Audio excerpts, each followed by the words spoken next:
80 years ago, last Monday, the Soviet army arrived at Auschwitz. Of the 1.3 million who had been deported there, they found 7,000 survivors. International Holocaust Remembrance Day, January 27th, marks the anniversary of the liberation. Tonight's honored guest, Menachem Z. Rosensaft, was born in the displaced persons camp at Bergen-Belsen. His parents survived both Auschwitz and Bergen-Belsen. His brother perished in the gas chambers of Birkenau. Today, Menachem is the General Counsel Emeritus of the World Jewish Congress, where he served from 2009 to 2023, a lecturer in law at Columbia Law School and an adjunct professor at Cornell Law School.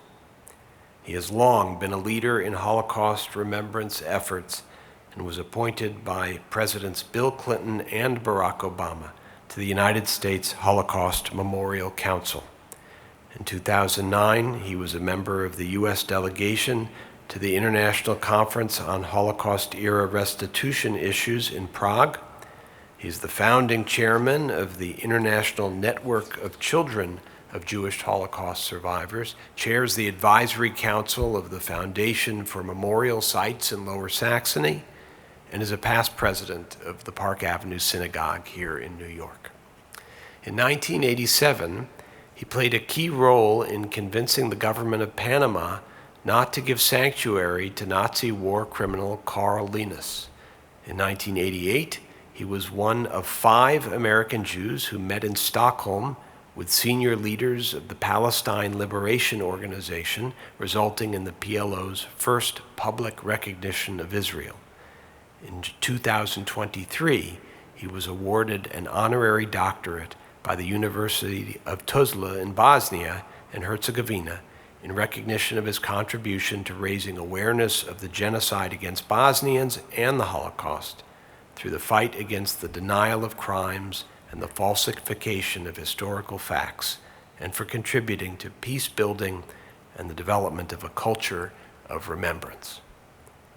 A wonderful writer, he is the editor of God, Faith, and Identity from the Ashes, Reflection of Children and Grandchildren of Holocaust Survivors, Life Reborn, Jewish Displaced Persons from 1945 to 1951, and Anti-Semitism, Threat to Western Civilization.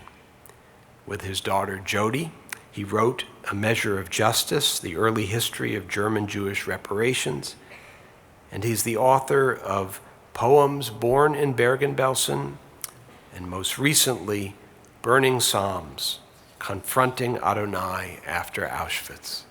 And as a poet, Menachem ponders the challenging questions from the darkest days of the Shoah that have resurfaced since October 7th with renewed heartache and despair. Where was God when Jews were being rounded up and murdered?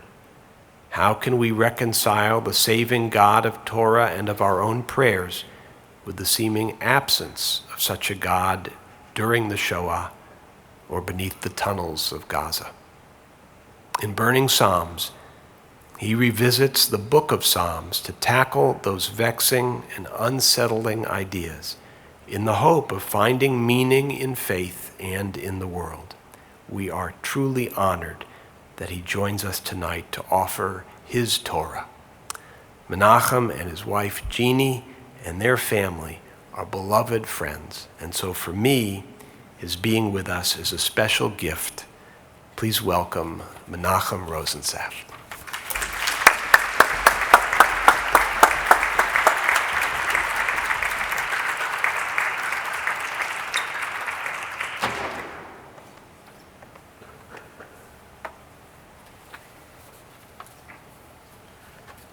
Rabbi Davidson, Rabbi Ehrlich, Cantor Anderson, thank you very much for having me here.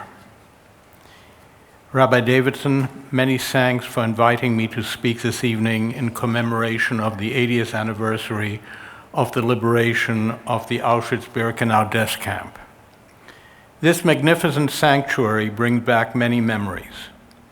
I'm thinking particularly this evening of your predecessor and my dear friend, Rabbi David Posner of blessed memory, and our beloved friend, Margaret Fagenson, whose yahrzeit we are observing. Their passing has left a tremendous void in our lives. The biblical exodus from Egypt is said to have occurred, if it occurred at all, in the 13th century before the Common Era.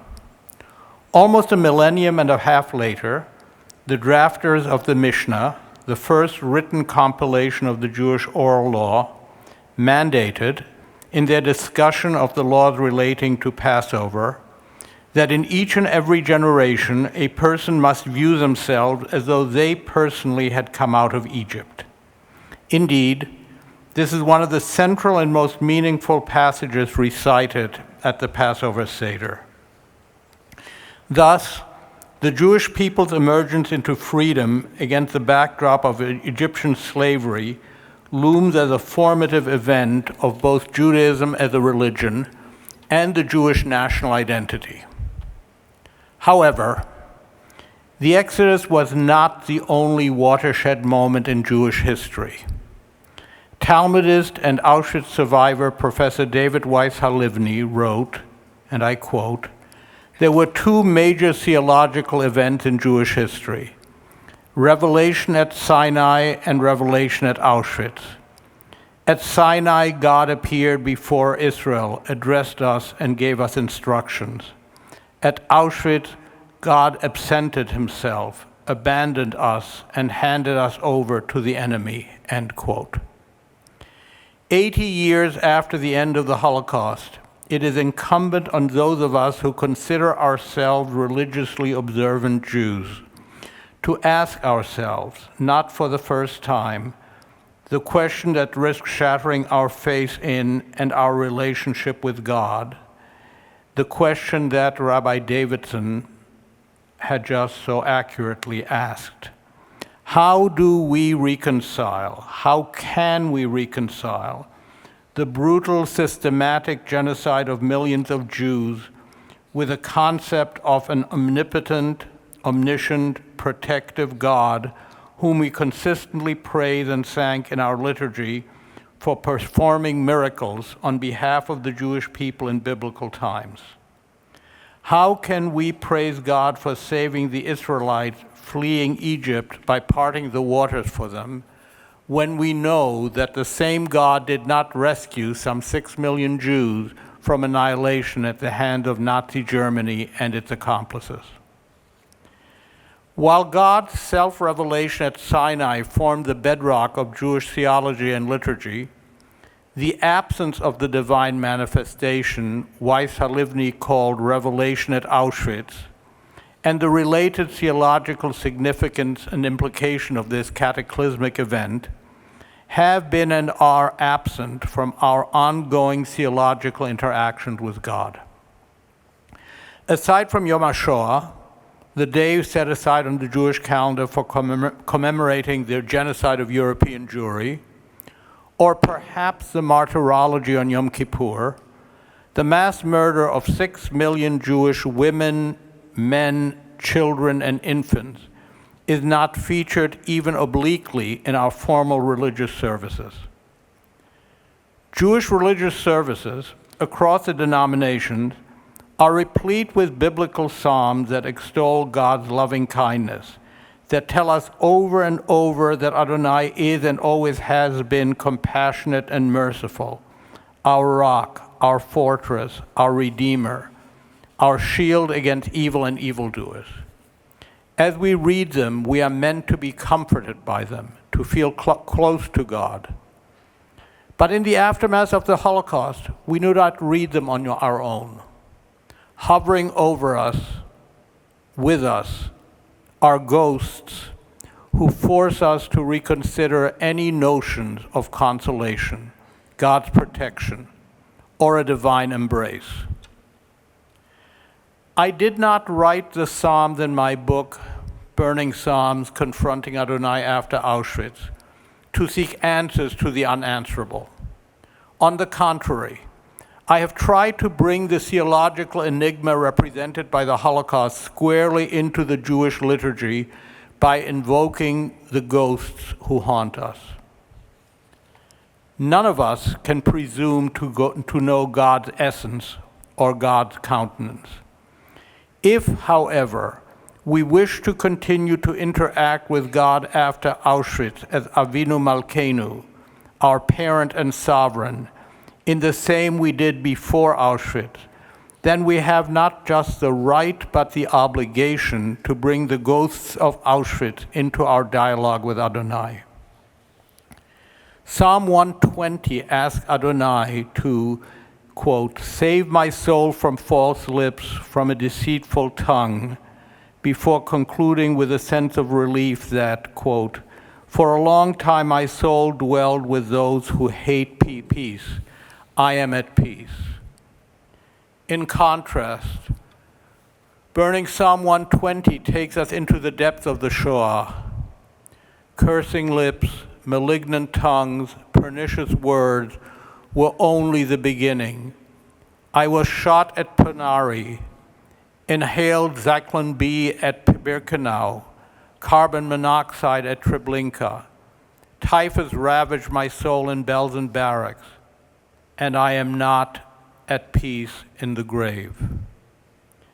Writing in early 1944, while the gas chambers at Auschwitz-Birkenau were operating in full force, Abraham Joshua Heschel asked the most basic and most critical of all theological questions. The day of the Lord, he wrote, is a day without the Lord. Where is God? Why dost thou not halt the trains loaded with Jews being led to slaughter? This question, which was asked in one form or another by Jews in the ghettos and camps of the Holocaust, is studiously avoided in post-Holocaust Jewish religious services.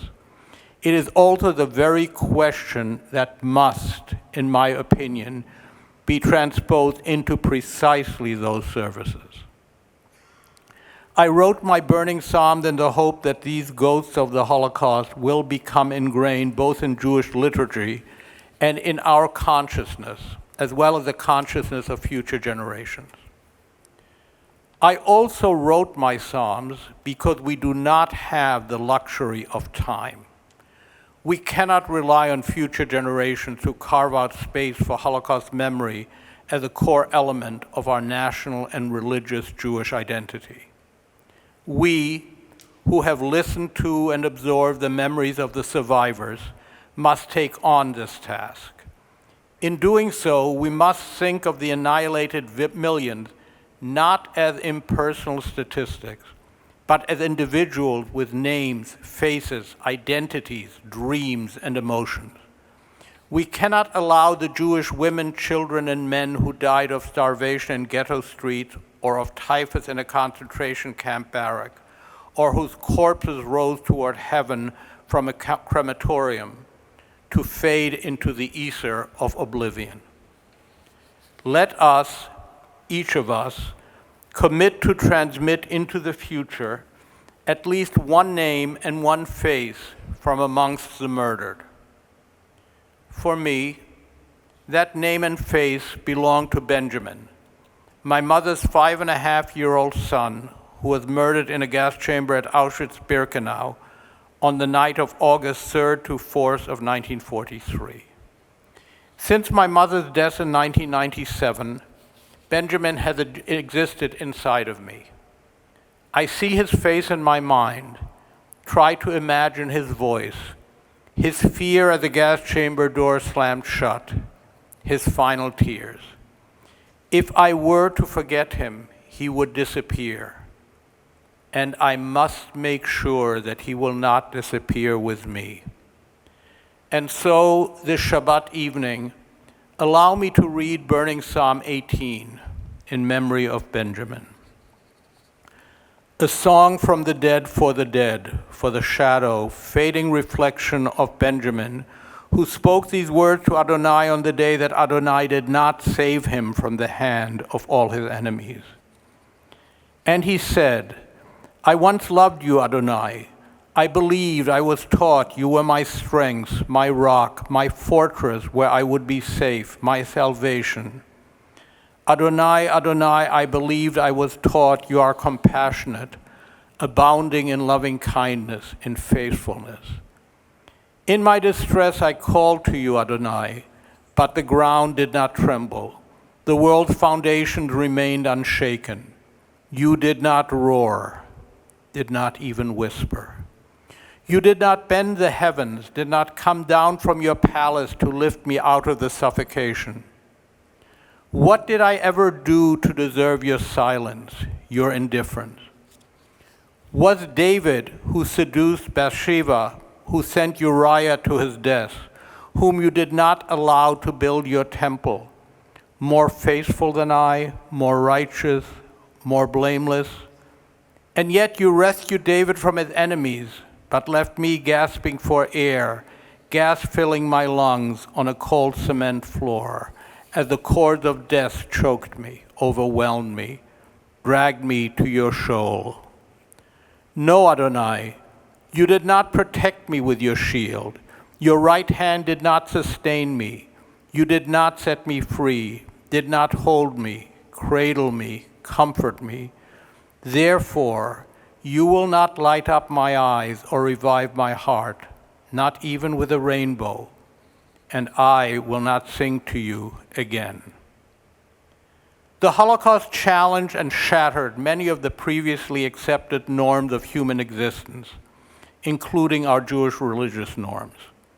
While we have had no problem allocating blame and responsibility for the Holocaust to its mortal perpetrator, we have, simply put, let Adonai, the God we pray to, off the hook.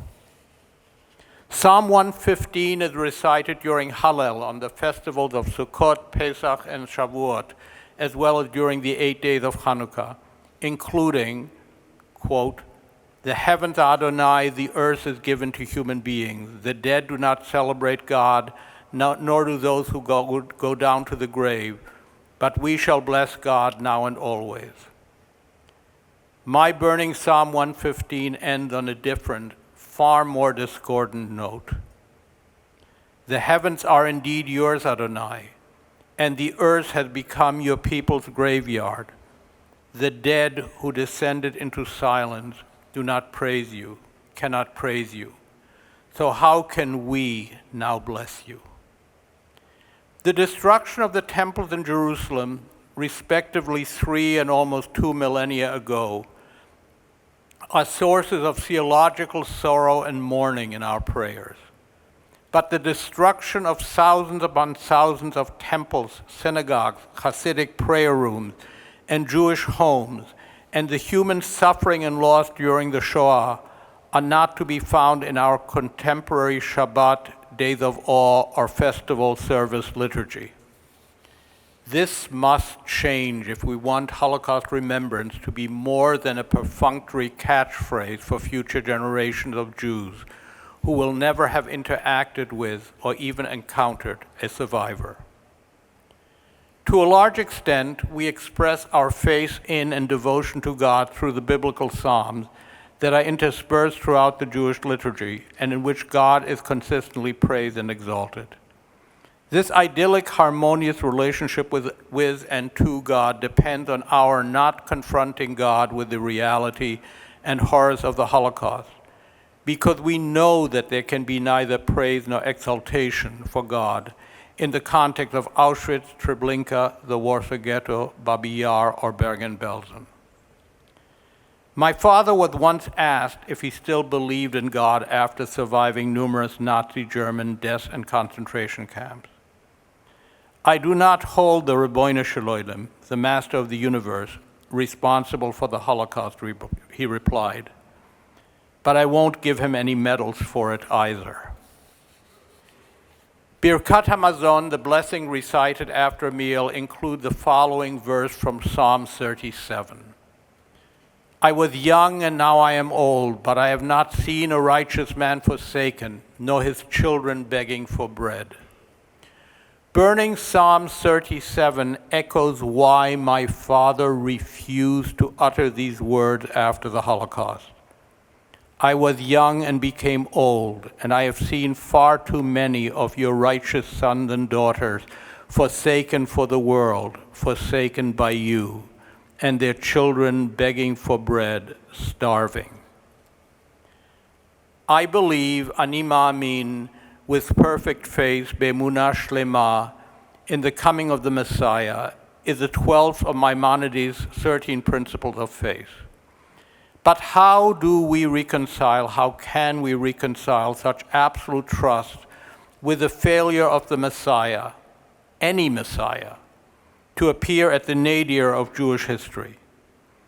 The Yiddish poet Shmerke Kaczergiński, a survivor of the Vilna Ghetto, enunciated this fundamental spiritual and theological quandary in his song, Soll schon kommen die Geule, Let the Redemption Come Already, when he pleaded with the Tatele in Himmel, the Father in heaven, that the Messiah shouldn't arrive on the scene, a bissele zu spät, a little too late. The burning psalms are meant to give the ghosts of the Holocaust, the ghosts of Auschwitz, a central role in Jewish liturgy, not as shadowy intruders into our consciousness, but as vocal center stage protagonists. By attempting to reimagine the biblical psalms in their voices, I knew full well that I was treading into a perilous unknown. But I have no doubt whatsoever that in order to continue our interaction with Adonai, we must confront Adonai with these voices in our dialogue with the divine. And perhaps, just perhaps, Jews praying to Adonai will begin to hear these voices as well. It is with these voices resonating in my mind that I would like to conclude with burning Psalm 148. Your angels may want to acclaim you, Adonai, kings and princes, rabbis and priests, imams and patriarchs may want to magnify your name. But the ghosts of Auschwitz remind us that you must not be praised from the heavens, that your name should not be exalted on high. The earth and oceans, the mountains and all the hills, fruit trees and all the cedars are your splendor. But the ghosts of Auschwitz remind us that they haunt your eternity. The animals and birds remind us of the freedom brutally torn away from your people. The heavens and the waters above the heavens remind us of your vast universe that could have been, but never became, a sanctuary. Snow and hail remind us that the children of Israel were forced to stand for hours outside their barracks in the freezing cold, day after day during winter roll calls. The sun and moon remind us that you looked on in silence as millions were slaughtered. The stars of light blanketing the sky remind us of the 1.5 million Jewish children whose lights were extinguished. Stormy winds raging into the night remind us of no longer breathable air in Zyklon B chambers. Fire and smoke remind us of crematory flames consuming flesh and bones, leaving behind only ashes. The ghosts of Auschwitz remind us that you did not keep your faithful close to you, that they were left to die alone. Thank you.